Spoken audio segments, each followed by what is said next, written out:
Un gusto compartir con ustedes este programa. Soy José Buendía y esto es Blanco y Negro. De la inflación, ningún país podrá librarse, pero México será uno de los más afectados en América Latina por la crisis energética a causa de la guerra en Irán, como advierte el Fondo Monetario Internacional. Aunque la incertidumbre sobre la duración del conflicto impide conocer el alcance y profundidad del impacto.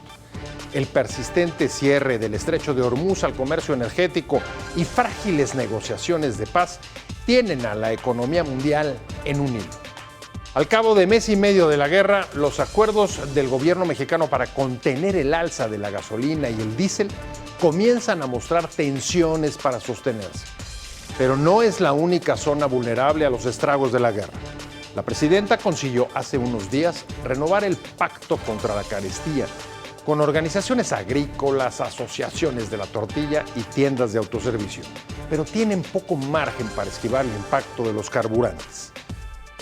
Gobernar la inflación y hacer que los acuerdos se cumplan es un reto para Sheinbaum.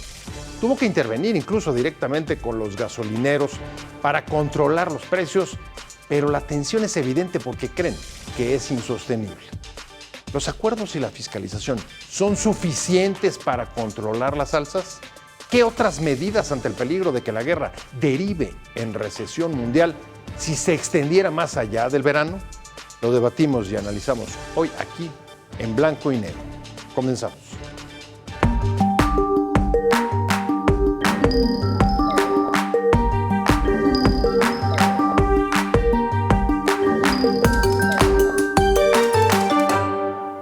Acabamos de llegar a un acuerdo muy importante para todas las familias mexicanas.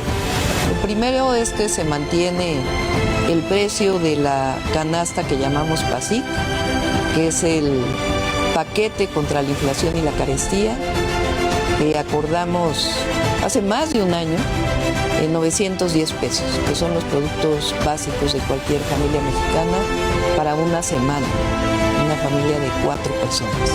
Se va a señalizar adecuadamente todos estos productos en las tiendas de autoservicio para que el consumidor, la consumidora conozca cuáles son los precios de estos productos y que pueda conformar su canasta cada semana.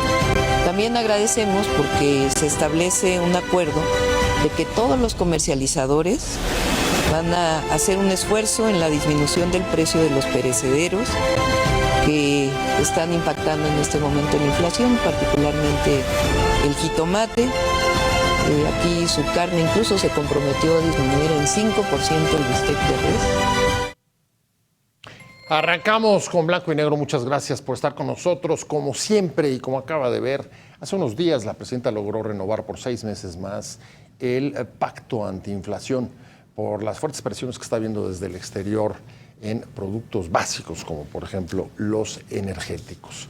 La inflación, pues, está subiendo y bajando de un mes para otro, se acelera, se desacelera. La primera quincena de abril bajó un poquito, pero sigue estando fuera de rango de los objetivos del Banco de México. ¿Cómo está afectando a los sectores productivos, a los productos del campo, a la canasta básica, a las tiendas de autoservicio? De esto vamos a platicar hoy porque es un tema que a usted le interesa.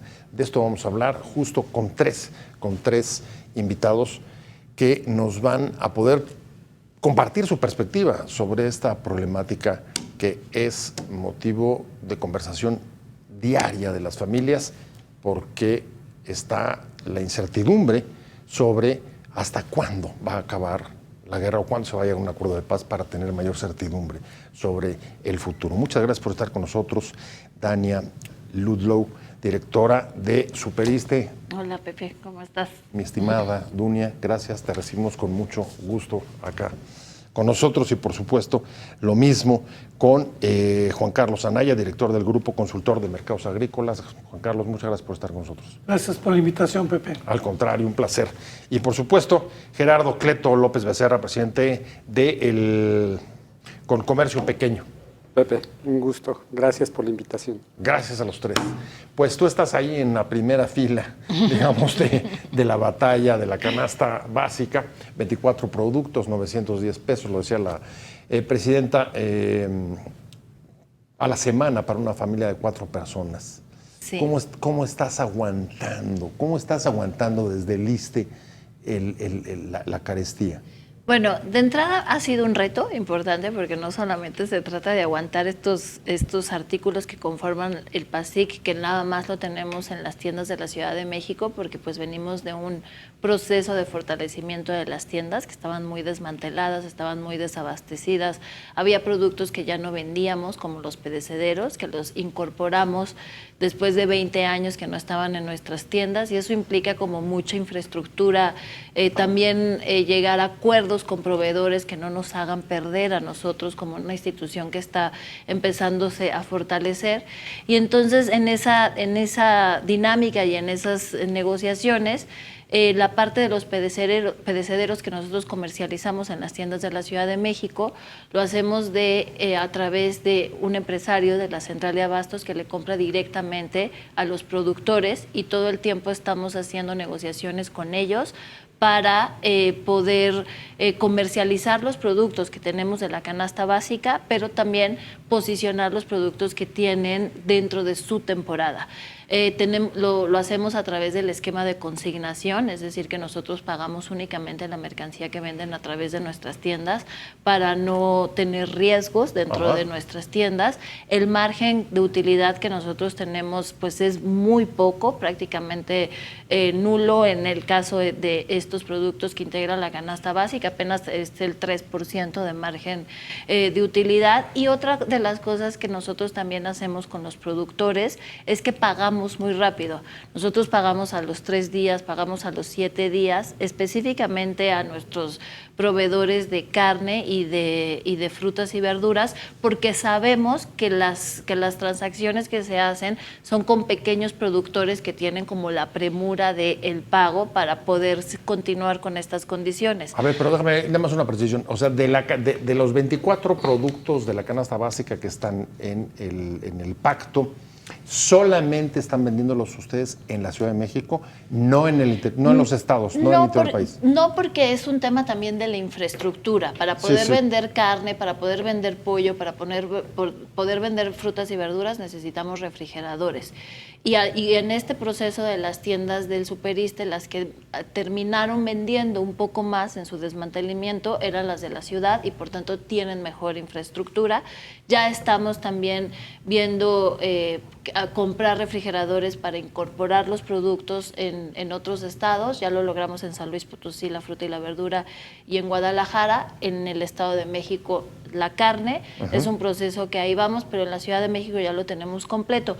Además, tenemos el doble problema porque todos nuestros productos de la canasta básica, el resto de los productos, la sardina, el atún, son productos comerciales, de marcas comerciales, ¿no? No son productos de marcas blancas. Entonces ahí también es la negociación continua con los proveedores para tener los precios más bajos, y ahí en donde logramos el menor margen es en los perecederos. Ahorita nos vas a contar de las negociaciones y a lo que te has enfrentado, pero déjame ir rápido con Juan Carlos y preguntarle, a ver, el sector agrícola evidentemente ha mostrado tensiones fuertes, incluso por ahí hasta algunos emplazamientos o amenazas de emplazamientos de paros y bloqueos, no necesariamente sobre esto, sino también sobre los fertilizantes y otra clase de problemas como la inseguridad. Pero es un sector donde se perciben las tensiones, déjame insistir, y preguntarte cómo les está afectando la presión inflacionaria en su sector. Mira, lo que pasa es que el sector agropecuario tiene 4 subsectores. Los que nosotros hablamos que están en salud es el sector hortofrutícola y el sector pecuario. Para darte unos datos del sector hortofrutícola, ya producimos más frutas y hortalizas que granos y oleaginosas. Estamos produciendo más de 43 millones de frutas y hortalizas, de las cuales México consume casi 33 millones y 11 millones se exportan. O sea, no solamente, digamos, tenemos autonomía y soberanía alimentaria, autosuficiencia, sino además estamos exportando.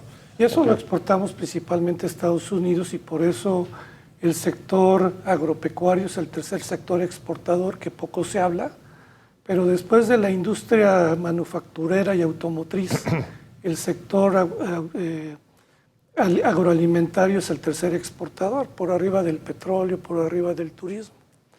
El sector pecuario también ha venido creciendo en forma importante, pero luego tenemos donde está nuestro talón de Aquiles, que es granos y oleaginosas, que hemos venido de mal en peor. México actualmente es el segundo importador a nivel mundial de granos y oleaginosas y el primero de maíz. Y eso que decimos que somos el origen y patrimonio de la humanidad es una pena, pero México es el mayor importador. Sin maíz no hay país, ¿no?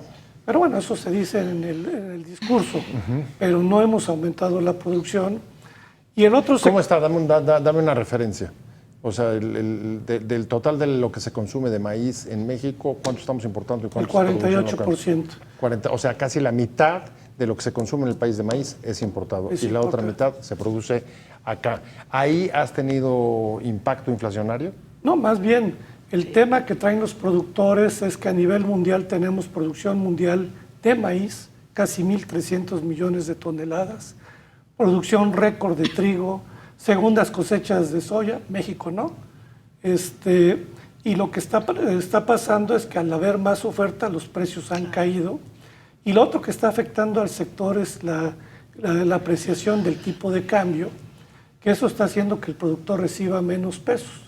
Para darte una idea, el año pasado el maíz costaba 5.500 pesos al productor, ahorita está en 4.500. Y eso hace que el productor no sea rentable. Pero el tema peor es que ahora los costos están aumentando con los fertilizantes. Antes de la guerra ya los fertilizantes venían con un aumento del 30%. Ahorita han subido 55%. Entonces el productor que va a sembrar ahorita... Prácticamente la mitad. Entonces, mientras no haya una política pública que le dé certidumbre al productor... ¿Pero qué significa una política pública? ¿Subsidios? Una política es darle ¿Subsidios? Programas de apoyos, ¿sí? Como tienen los socios comerciales y como los teníamos antes, que era un ingreso objetivo, ¿sí? Como era la agricultura por contrato, las coberturas de precio, que permiten que cuando el ingreso objetivo está por debajo del precio de mercado, el gobierno le pone el diferencial. Entra a meter la diferencia. Que para eso es el dinero, ¿sí? No que estamos tirando el dinero en ¿Cuánto necesitaría? Dame una referencia. 30,000 millones de pesos. ¿30,000 millones? Me dicen que no hay, pero regalamos petróleo a Cuba. 30,000 millones es casi lo que quieren meter en CFE para tratar de modernizarla. Por eso. O sea, ¿estás diciendo que solamente para este año 30,000 millones? 30,000 y tenemos un presupuesto de 10 billones. ¿Cuánto es para ayudar a nuestros productores que se la juegan todos los días y están jugando con aumentos de costos, temas de inseguridad que sí están afectando al campo mexicano y el tema de que los precios internacionales están a la baja? Y la realidad, estos esquemas venían funcionando bien y eso le daba mucha certidumbre a los productores y al mercado. Vamos con otro sector, directamente contigo, Gerardo Cleto. Muchas gracias con tu participación y pues estás también ahí en la línea de fuego, en el comercio pequeño. El comercio en pequeño, Pepe, es el último eslabón de toda la cadena de producción y de comercialización de productos. Estamos hablando que son tiendas de abarrotes, pollerías, carnicerías, tortillerías, negocios que se encuentran en zonas populares, en las colonias, en los barrios. Los que han logrado sobrevivir al Oxxo. Los que han logrado sobrevivir a una competencia feroz, desastrosa, y que logran sobrevivir por el trabajo de las familias, el trabajo de quienes están día a día, abriendo la cortina desde las 7 de la mañana y cerrando la cortina muchas veces hasta las 12 de la noche. Estamos hablando también de que el comercio pequeño está muy representado en los mercados públicos, que los mercados públicos siguen siendo la columna vertebral del abasto popular en muchas de las regiones en nuestro país. Pero a ver, ¿cómo les está, Y por afectando, último, ¿cómo les está Pepe, afectando ahí las presiones inflacionarias? Durísimo, porque como te decía, está el comercio popular de barrio, están los mercados públicos y están los tianguis, están los mercados sobre ruedas que hacen la suerte de llevar los productos prácticamente en las calles a la puerta de muchos de los hogares en zonas populares. Se siente la presión inflacionaria muy ¿Pero ha duro. habido alzas? A pesar incluso del... Durísimas, o sea, se ha registrado, te puedo decir que a inicio del año el precio por kilo de huevo, precio público, rasgaba en varios de las zonas, ciudades del país, en 50 pesos el kilo. Hoy en día en la zona metropolitana, en la Ciudad de México, en algunos puntos, encuentras el precio del huevo entre 28 y 35 pesos, dependiendo de la calidad y todo esto, pero se ve la disminución de lo que traíamos a principio de año a lo que traemos hoy en día. Pero el jitomate es la desfortuna del consumo popular, porque justamente en enero, cuando traíamos el jitomate en alrededor de los 25 a 30 y tantos pesos el kilo precio público, hoy el jitomate, hace un rato en la mañana en un tianguis en Iztapalapa pregunté, oye, ¿y en cuánto, al comerciante, en cuánto tienes el kilo? ¿Cómo anda? Y me dijo, 35 pesos. Ah, 35, qué bueno, ya bajó, 35 pesos el kilo, ¿verdad? No, 35 el medio, 70 o sea, pesos está en el kilo. 70 pesos. A ver, aquí hay una pregunta que es inevitable hacer, porque justo antes de entrar, Dunia nos comentaba que están pudiendo allí en Superiste venderlo en 19 pesos. Fíjate Sí. la diferencia. Sí. De 19 pesos en Superiste. 19.90. 19.90, perdón, ya me estoy comiendo la ganancia. 19.90. No, el 3% de utilidad ya me lo estoy cepillando. No. A 70 pesos Y el ustedes kilo en los mercados populares. Y estamos Sí. hablando ¿No? no de Tianguis, tiendas, mercados de barrio. justamente, no estamos hablando de la tienda de marca, sino del tianguis que está poniendo. ¿Cómo lo logran ustedes? ¿Cómo Sí, consiguen eso? Mira, y es parte de las discusiones que vimos en la semana pasada con la presidenta. En esa reunión, como bien dices, estuvieron las tiendas de autoservicio, estuvieron como las grandes industrias que proveen los productos que integran los 24 productos de la canasta básica, estuvieron las tiendas de autoservicio y diferentes autoridades del Gobierno de México, entre ellos el secretario de Cultura, Hacienda, Economía, y el de aduanas. Oye, pues y el del vaya, SAT. era Sí. la parte nutrida del gobierno, no era cualquier Y que reunión. además es una mesa Ajá. que puntualmente sí le da seguimiento a la Secretaría de Hacienda para dar continuidad a todos los acuerdos. Y parte de los argumentos que se dijeron en esa mesa es que sí es verdad que ha habido un incremento en el producto del jitomate por diferentes factores, que el clima en la producción de Sinaloa, que por las heladas en Florida se están exportando más los productores, entonces se reduce la oferta en México y eso hace que suban los precios. Sin embargo, el verdadero incremento no se encuentra en el producto como tal, sino en la intermediación, que es en donde se llega a subir hasta 3 veces más. Ahí la pregunta sí O cabe, sea, de los porque 19 tuyos a los 70 en los, Sí. en los tianguis y mercados, Ahí sí ¿es cadena de intermediación? es 3 veces más en la cadena de Por eso, intermediación. 20, ¿no? Tú Entonces, estás en 19.90. 19.90, Por que 3.60 prácticamente lo por ahí estamos voy. vendiendo a lo que lo Yo vende ahorita el voy. productor, a lo que lo vende el productor y la forma en la que lo contenemos, la negociación que nosotros hacemos en Superiste, por eso no podemos comprar jitomate de más, es que viene vinculado con el producto de temporada de ese productor con el que comercializamos los productos, que en este caso son los mangos y la papaya en estos momentos. O sea, paqueteas.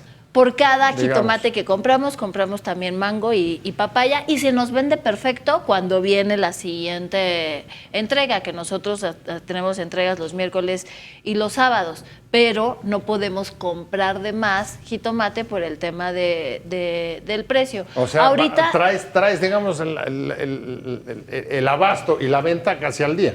en el momento el jitomate ahorita sí está llegando a nuestras tiendas y prácticamente se nos está acabando el mismo día o al día siguiente ya no hay. Ahorita ya estamos platicando con los otros empresarios que nos abastecen la canasta básica, vamos a tener reducción en el pan, vamos a tener reducción en otros productos y con eso es posible que tengamos menos presión por parte a los productores, porque también me parece que eso es algo importante ponerlo en la mesa. Se trata de no afectar al consumidor, pero también se trata de hacer que el productor gane, que sí se aproveche este momento en el que a los productores se les está yendo bien, porque parte de lo que se dijo en la mesa es que fueron muchos años en los que el jitomate tenía precios muy contenidos y es el momento también de los productores que puedan llegar a ganar más. Entonces, sí las partes, y de eso se trató la mesa, ponernos de acuerdo para en este momento del precio del jitomate reducir el tema de los intermediarios y que estas cadenas que compran volúmenes muy grandes puedan hacerlo prácticamente directo con los productores, ganen los productores y no se afecte tanto al consumidor. Pues sin duda uno de los equilibrios más difíciles que tiene que enfrentar la presidenta Sheinbaum, gobernar la inflación, un terreno difícil, lo está haciendo a través de acuerdos como los del pacto antiinflación, pero el verdadero reto es que se cumplan, que logre hacer que esos acuerdos se cumplan.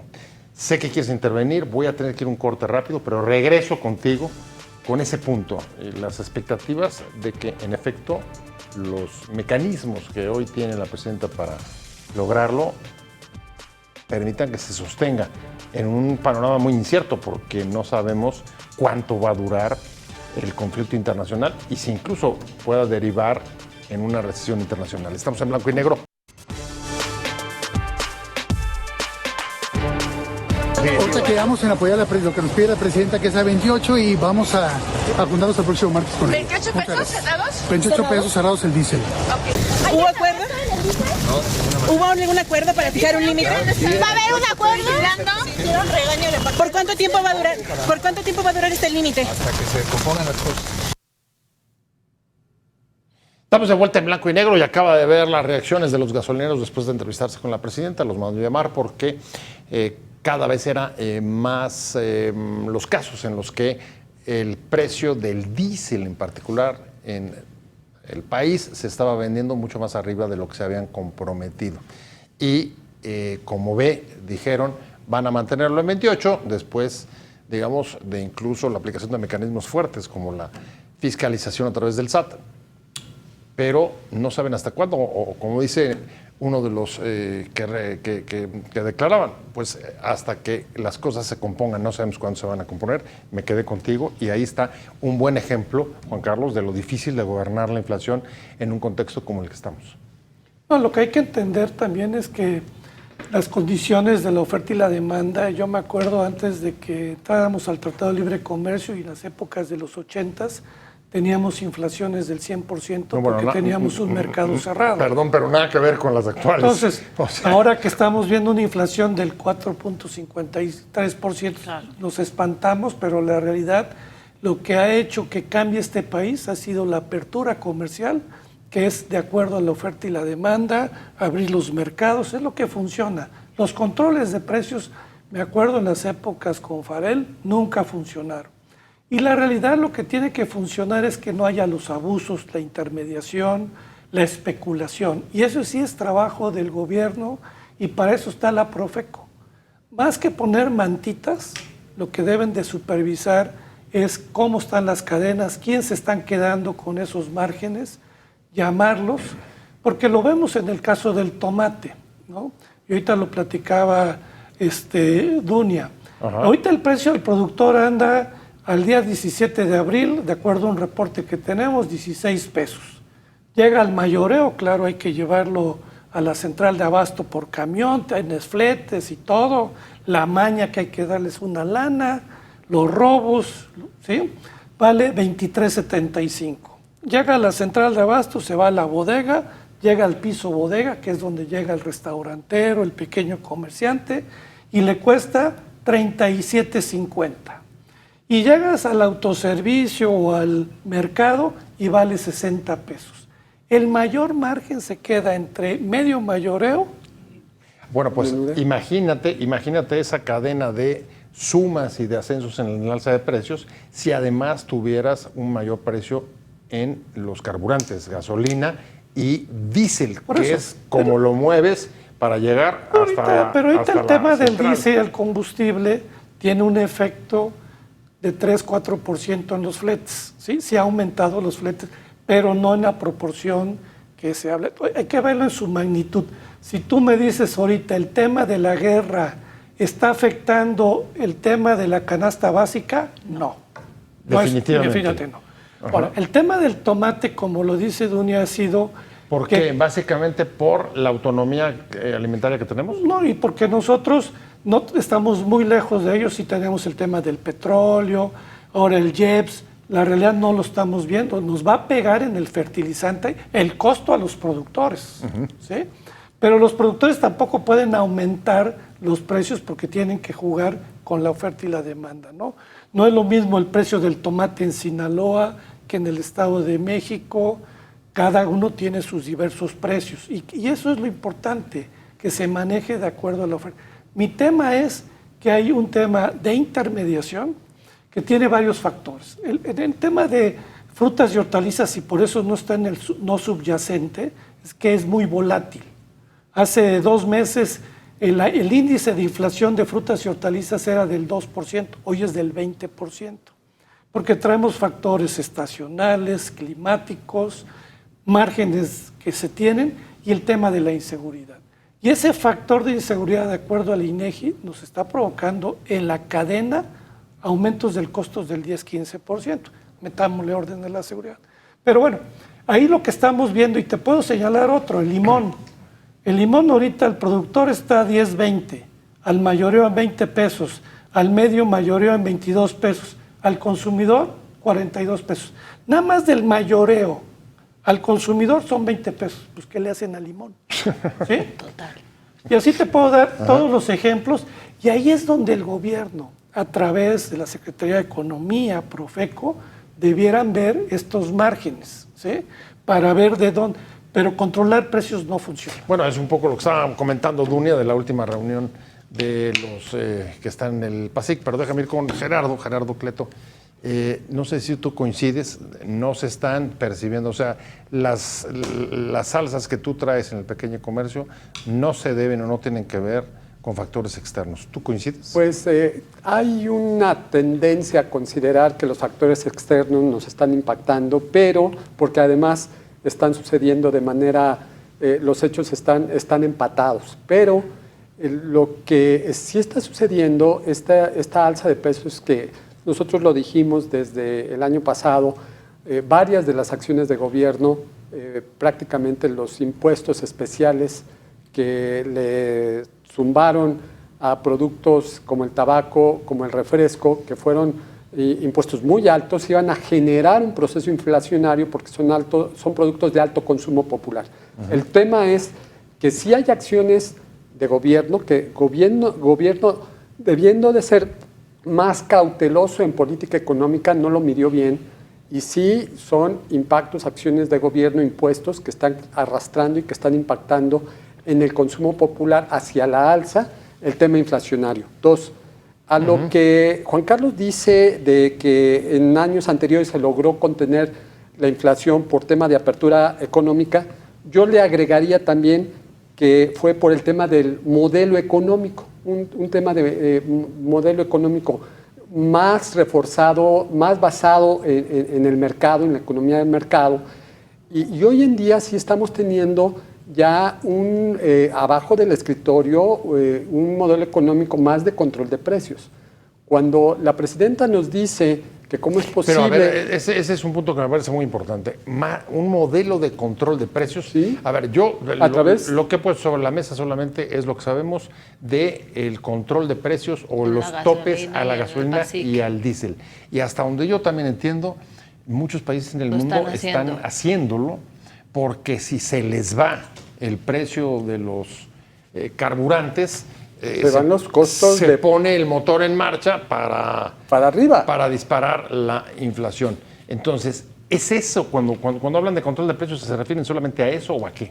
Pues hay otro más que quiero agregar y poner sobre la mesa, que no es reciente, que viene desde el sexenio pasado, que fue el control de precios al gas LP, que quedó fijado en 10 pesos y centavos, 20, 25 centavos, y que de ahí no se ha podido variar, y que incluso los comercializadores dijeron, oiga, el margen de ganancia es muy difícil, muy complicado, y fue la orden de que se mantiene en ese precio el gas LP.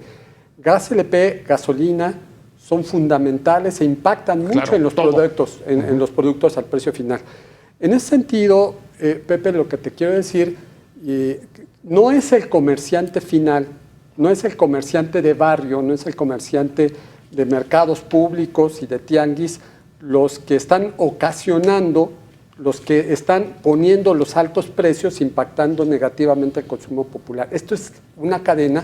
No, pero ahí coincides con nosotros, es intermediación. Hay una, pero hay una intermediación que se da de los productos que ha sido el sistema de comercialización histórica, pero terminan acusando al pequeño comerciante cuando los controles y cuando las revisiones deberían de hacerse en los medios mayoreros. Porque cuando llega el comerciante de tianguis, cuando llega el comerciante de la tienda de abarrotes a la central de abastos, los márgenes ya, en ese sistema de comercialización, los márgenes importantes ya se quedaron ahí. ¿Qué margen tienes tú, nada más para tener una referencia, entre la central de abastos y la tienda del barrio? El margen que hoy en día está dando el abarrote está entre el 8 y el 12%. Es un margen muy reducido comparado con los que teníamos en los años 70, 80 del siglo pasado, cuando mi papá tenía la tienda de abarrotes, que eran márgenes por arriba del 20%. Hoy las tiendas de abarrotes no son negocio por los bajos márgenes de ganancia que dan, son negocios, como lo decimos, de sobrevivencia.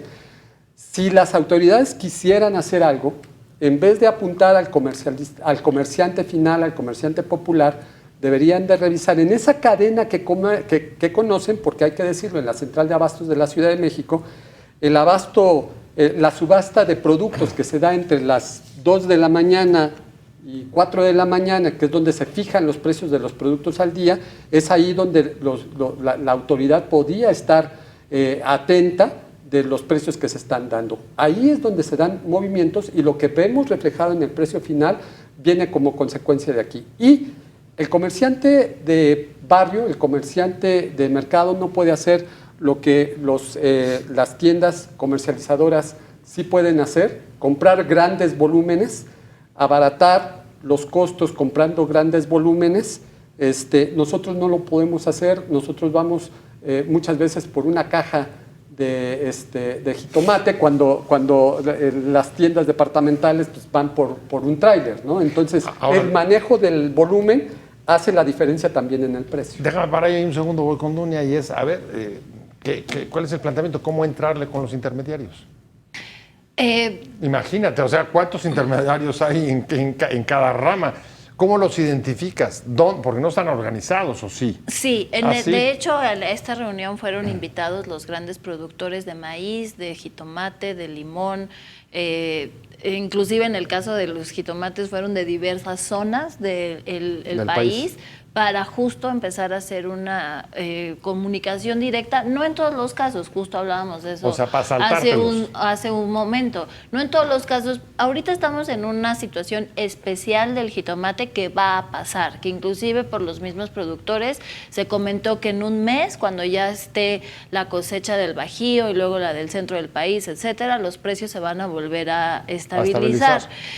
Sin embargo, esta conexión que se está dando entre ambas partes a través de estas mesas que son recurrentes y que se le da seguimiento a través de una institución pública, que en este caso es la Secretaría de Hacienda, me parece acertado que cuando haya momentos como este, que seguramente se volverán a repetir, haya ya esta relación directa entre los grandes productores, que no necesariamente todo su producto puede exportarse, mucho se puede comercializar en México, y con eso poder incorporar dentro de sus tiendas, hablaban las tiendas de autoservicio, un producto especial para la canasta básica, que entiendo es el proceso en el que se encuentran actualmente las tiendas. Eso se acordó la semana pasada, justo hoy, hace una semana, se dio ese acuerdo entre las tiendas, y entiendo es lo que están procesando todas las que estuvieron. A ver, en eso esa me parece mesa. muy interesante. Voy contigo para cerrar el bloque, Juan Carlos, porque, a ver, aquí la cuestión es si esta clase de mecanismos de comunicación directa con los productores, con los grandes productores agrícolas, tratando de zafarse el gobierno y de ayudarlos a los que quieran del intermediarismo, puede ser un mecanismo idóneo. Pienso, por ejemplo, los propios escenarios del Fondo Monetario Internacional. Si después de verano o llegamos a fin de año sin claridad sobre el mercado energético por la falta de un acuerdo de paz, es posible que la economía mundial entre en recesión. Ahí esta clase de mecanismos serían imprescindibles para poder mantener los pactos antiinflación. Bueno, recordemos que el PASIC no es un control de precios, es un acuerdo. Y la realidad no hay control de precios, lo que se tiene es una canasta básica, y lo que pretende el gobierno es que con la intervención de las cadenas no se incrementen los precios y que se tenga una canasta básica de 910 pesos, ¿sí? Que ahí podemos coincidir, no coincidir. Unas cadenas hablan que ellos lo traen en 890, pero depende de la mezcla, el gramaje. Yo en el análisis que hago no lo veo en 910, lo traigo un poquito más arriba. Pero al final lo que se trata en todo esto es una mezcla, porque hay productos que suben y bajan. Y ahí también Profeco debiera jugar un papel. Ahorita el tomate verde bajó, pues orientar a la gente que vaya por esos productos. De acuerdo. Yo oriento a mi señora. Oye, si está el tomate caro, el jitomate, no compres o compra menos. Porque entre más demanda, los autoservicios y todos, si te siguen comprando, ¿para qué le bajo el precio? Maximizo, ¿sí? Sí, claro. Entonces, si me pagas más, pues yo sigo. Entonces, estos son mercados de oferta y demanda en la compra y en la venta. Entonces hay que tener en ese tema cuidado. Yo creo que el gobierno debía orientar más a las familias hacia qué productos sustitutos pueden usar. Si el limón está caro, pues compra naranjas, y tenemos limón con semilla y sin semilla, de repente está más barato sin semilla. Entonces creo, de acuerdo a nuestra canasta básica, a la primer quincena de abril, en todos los productos de la canasta básica la inflación fue del 5%. Claro, hay productos que suben 20, otros que bajan el 10. Pues no está mucho, bueno, un poquito más arriba de la general, ¿no? La general, por eso si tú ves en el tema de alimentos, donde está la galleta, la tortilla y todo, la inflación fue del 5%, todavía por arriba de la inflación, que eso preocupa a Banco de México. Y el no subyacente, pues frutas y hortalizas sí está pegando. En cambio, los pecuarios están en negativo, menos 0.8, porque ha caído el precio del huevo, del pollo. Entonces hay que verlo en su magnitud. Pero vuelvo a repetir, para mí ahorita el tema de la guerra y todo no es un factor que nos esté afectando ahorita. Nos va a afectar a los productores en los costos de producción. Y qué bueno que el gobierno... No, es que cuando les afecten los costos de producción, las va a caer la producción y entonces los precios van a subir. Entonces hay que tener cuidado, y aumentar. por eso hablo de una política pública que ayude a los productores. Lo que no estamos de acuerdo es que solamente se apoye con fertilizantes que se regalan al pequeño productor y no al mediano y grande productor. Lo que regalas no sirve. Ahorita estamos viendo fertilizante que están regalando que los productores venden. Entonces, la realidad, los programas tienen que ser para todos, son mexicanos. Sí, focalízalo.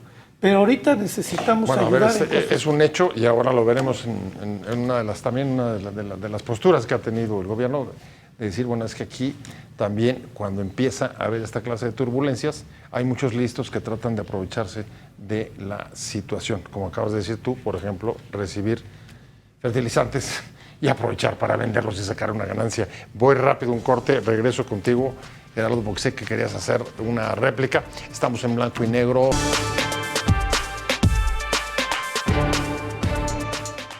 Estamos de vuelta en Blanco y Negro. Estamos hablando de la eficacia o no que está teniendo el pacto antiinflación para controlar el alza de precios y la carestía. Y me quedé contigo, Gerardo Cleto. La parte agropecuaria, nos acaba de decir Juan Carlos, no está siendo afectada por las presiones externas, son básicamente factores internos los que están moviendo precios, por ejemplo, lo del tomate, pero tú nos dices, nosotros sí estamos teniendo impacto por algunas políticas como el incremento que hubo de cigarros y a los cigarros y a los refrescos, pero te pregunta, ¿y qué otra cosa más o qué mecanismos más bien necesitarían de apoyo o de política pública en caso de que, como puede suceder, la incertidumbre se mantenga más allá del verano en el caso del conflicto en Irán? Sí, acciones de política pública se requieren, por ejemplo, para los transportistas, los comerciantes en pequeño, quienes acudimos a la central de abastos, que efectivamente no es solamente, si bien se ha contenido el precio de la gasolina magna, pero no mucho del transporte que se usaba, que se usa es en diésel. Ajá. Y que son donde los transportistas y los comerciantes que utilizan transporte en diésel pues han recibido el impacto. Y no me digas también del incremento en el precio de las casetas. Si te vas por la libre, aparte de que te haces todo el día, los riesgos de los asaltos son altos. Entonces, sí, acaba de haber así las casetas, unas 3-4 semanas, ¿no? Junto con esto, junto con este incidente, junto con esta alza de precios, nos recetan la alza en los costos de las casetas. Entonces, cuando, por ejemplo, los productores de la tortilla salen a decir es que se necesita un incremento en el costo-precio y gobierno dice con fundamento, no se ha incrementado el costo de la harina, del maíz y tampoco se ha incrementado el costo de la gasolina, espérame, pero ha habido una serie de incrementos en torno que generan esa presión hacia la alza, como han sido el incremento en las rentas, el incremento al salario mínimo, simplemente la mayoría de los trabajadores y colaboradores cobran un salario mínimo en las tortillerías y así una cadena de incrementos que genera esa presión a la alza. Yo debo de reconocer que una de las tiendas departamentales que está más apegada, más apoyada, más junta al pueblo y al comercio popular justamente son las tiendas de Superiste, que tienen una vocación social. Su vocación no es específicamente la de generar esa empresa y esa ganancia. Dijo Orduña, tienen su tasa de ganancias de 3%, ¿no? En los productos Alpasec, sí. Pero tenemos también que reconocer que en ese mismo sentido, pues, para el comerciante que no puede competir con los precios que tienen en el ISSSTE, porque los precios del ISSSTE vienen de un subsidio, sí reciben un subsidio y sí reciben un apoyo gubernamental para lograr tener los productos y en el número de productos que se tienen. A ver, entonces, déjame nada más precisar, ¿esos subsidios estás teniendo? ¿O cuáles son los subsidios que recibes? Al final las tiendas en donde estamos son tiendas que son propiedad del ISSSTE. Los trabajadores que se tienen son trabajadores que aunque las tiendas estén abiertas o estén cerradas, son trabajadores que se van a quedar en el ISSSTE porque son trabajadores de base. Pero sí estamos trabajando muy fuerte en el fortalecimiento de las finanzas del Superiste y sí estamos incrementando nuestra utilidad bruta. En este caso específico de la canasta básica, toda vez que la tenemos compuesta... O sea, ¿tus subsidios eran una especie de subsidio indirecto a través de los trabajadores? Y al final a través de nuestras instalaciones, que en este caso pues no tenemos... Ajá, y yo creo que es importante atender lo que dijo ahorita Gerardo, de al final la vocación de las tiendas del Superiste. O sea, es poner a disposición de la gente productos que conoce, porque no vendemos marcas blancas, a precios justos.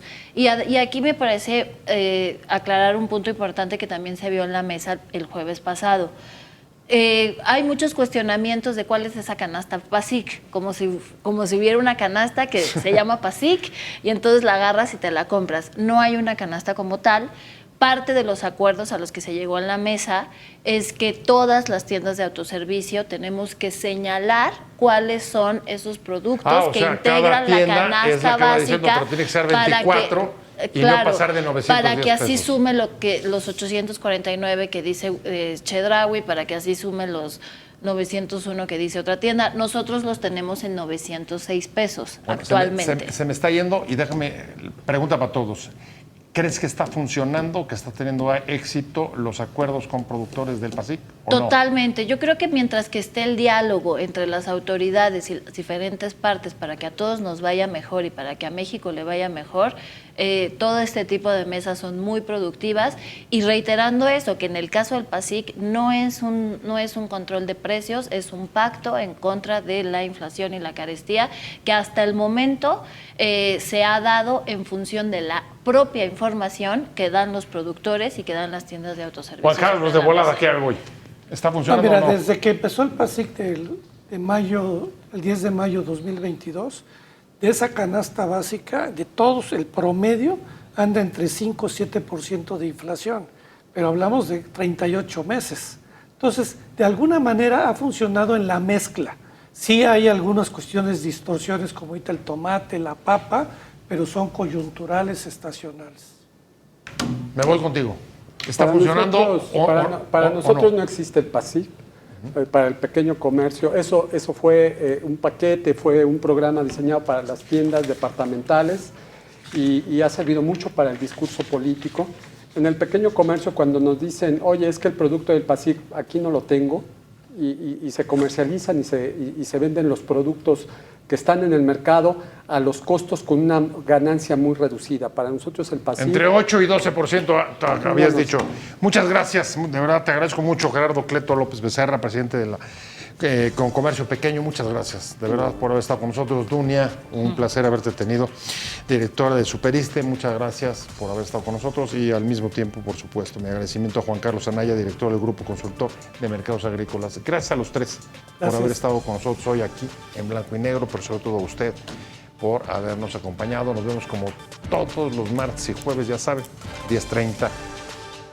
Y pues que tengan una muy buena semana, pásenlo muy bien. Adiós.